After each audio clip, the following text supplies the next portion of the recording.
Hello বন্ধুরা, আশা করি সবাই ভালো আছেন। তো বন্ধুরা, যে ফিতে লাইটটা দেখতেছেন এটা নষ্ট হয়ে গেছে।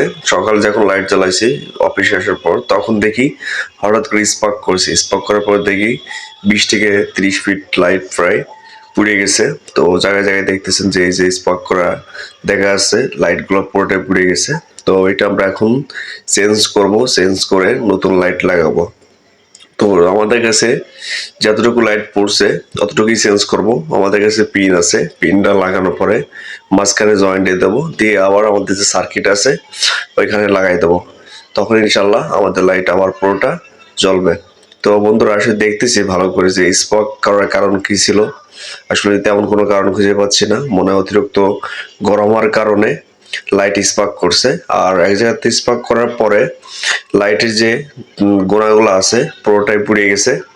ও লাইট সম্পূর্ণ পুড়ে গেছে। এই যে বন্ধুরা, নতুন লাইট লাগাই ট্রাই করতে টাওয়াল দিচ্ছি যে ঠিকঠাক আছে কি।